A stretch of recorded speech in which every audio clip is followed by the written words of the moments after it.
Thierry Menson, bonjour. Bonjour. Vous êtes partenaire chez Oliver Wyman France et vous venez nous parler aujourd'hui du règlement général sur la protection des données, le fameux RGPD qui entrera en vigueur en mai 2018. Alors première question, selon vous, les entreprises françaises ont-elles bien intégré l'ampleur de ce nouveau règlement ? Alors à la fois oui, parce que la plupart des grandes entreprises ont engagé les travaux de préparation et pourront prouver à leurs clients, tout comme à la CNIL d'ailleurs en France, leur capacité à respecter ce règlement.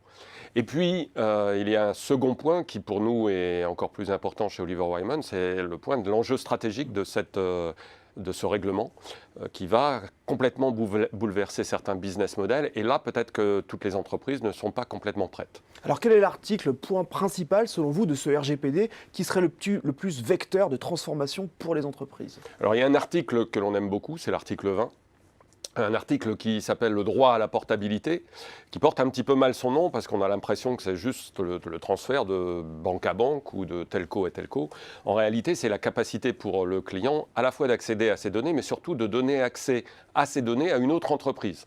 Donc typiquement, c'est la capacité de ce client à demander à sa banque de donner accès à ces données à Amazon ou vice-versa, de demander à Amazon de donner accès à ces données à sa banque. Et là, d'un seul coup, on voit un potentiel d'opportunités assez ample. Et quels sont les nouveaux business models que vous imaginez du fait de ce RGPD ? Alors, on en voit trois principalement.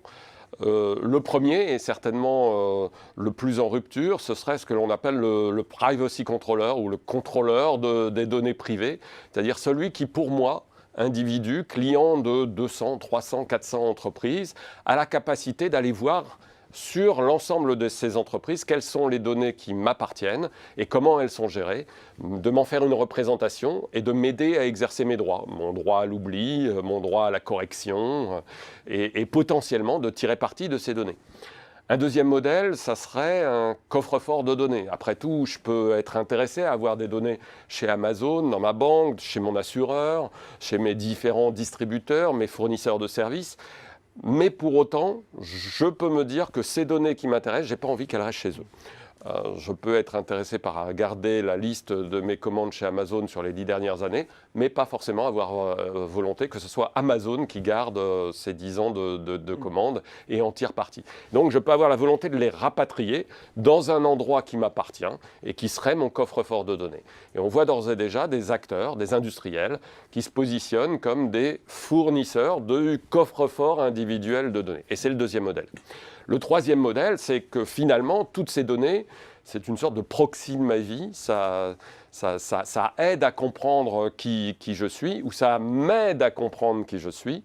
Et le fournisseur de services de coffre-fort de données pourrait aller un cran plus loin et m'aider à tirer parti un peu mieux de ma vie, à comprendre quelle est ma consommation d'électricité et à me proposer le contrat qui m'est le plus approprié, alors que ni vous ni moi ne réfléchissons tous les jours à changer de contrat d'électricité, à comprendre ce que je fais comme course et ce que j'achète comme aliment et découvrir que 40% de mes aliments ont des additifs nocifs et que peut-être en changeant un tout petit peu mon régime alimentaire ou juste ce que j'achète, les biscuits que j'achète, je pourrais avoir une alimentation beaucoup plus saine. Et ça, sur tous les segments de notre vie. Et ça, c'est ce que l'on appelle chez Oliver Wyman le life coach. Donc, trois modèles, privacy controller, le coffre-fort de données et le life coach. Eh bien, un grand merci Thierry Menson pour cet éclairage économique sur le RGPD. Merci à vous.